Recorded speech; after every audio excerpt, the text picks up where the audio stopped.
Hi friends, அஸ்ஸலாமு அலைக்கும். எல்லோரும் எப்படி இருக்கீங்க? நல்லா இருக்கீங்களா?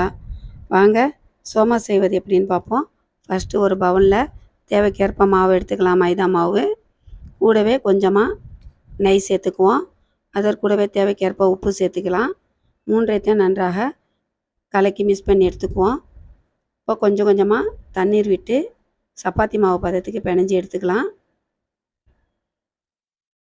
பிணைஞ்சி எடுத்த மாவை நன்றாக பிசைஞ்சி அதக்கி விட்டு நன்றாக பிணைஞ்சி சப்பாத்தி மாவு பதத்துக்கு எடுத்துக்குவோம். நன்றாக பிசைஞ்சி எடுக்கும் போது பூரி மாவு சப்பாத்தி போல் உருட்டுறதுக்கு நல்லாயிருக்கும்.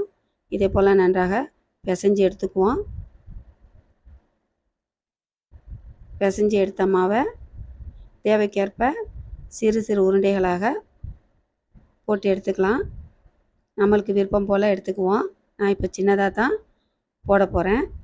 இதே போல் உருட்டி எடுத்துக்கோங்க. மைதா மாவு அப்ளை பண்ணி சப்பாத்தி போல் வாட்டி எடுத்துக்குவோம். சப்பாத்தி போல் உருட்டி எடுத்ததையும் நம்ம தோசைக்கல் தவாவில் போட்டு எடுத்துக்கலாம். தோசைக்கல் தவாவிலையும் போட்டு எடுத்துக்குவோம். கொஞ்சமாக தோசைக்கல் போடாமலேயும் மாவை மட்டும் சோமாஸ் பாக்ஸில் வச்சு எடுத்துக்கலாம். இப்போது பேஸ்ட்டு கொஞ்சம் அப்ளை பண்ணிக்கலாம். மைதா மாவு ஓரத்தில் அப்ளை பண்ணுறதுக்கு. இது சோமாஸ் பொட்டி. இந்த பாக்ஸில் சோமாஸ் உள்ளடங்கு பொருளை வச்சு மூடிடலாம். இதுவும் நன்றாக இருக்கும்.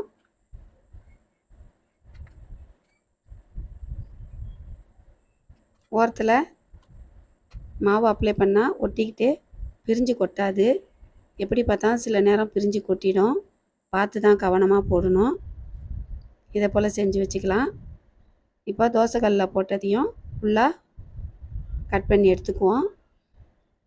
கட் பண்ணத்தையும் ஆயிலில் போட்டு வறுத்து எடுத்து இந்த சோமாஸ் பொடி செஞ்சுருக்கோம் இல்லையா, அதுலேயே சேர்த்துக்கலாம்.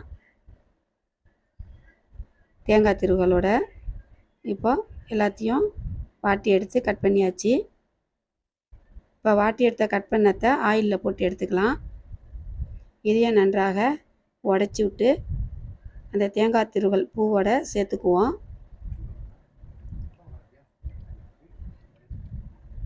இப்போது இதே போல் நம்ம செய்து வச்சு ஆயிலில் போட்டு எடுப்போம்.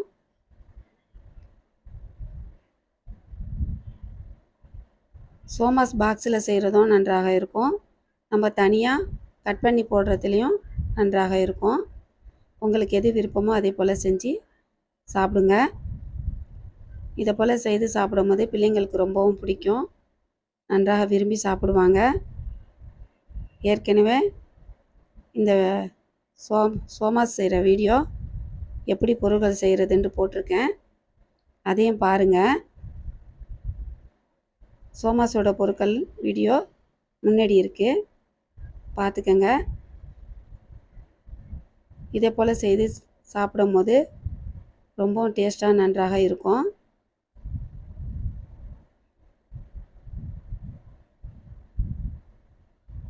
கொஞ்சம் கூட பிரியல.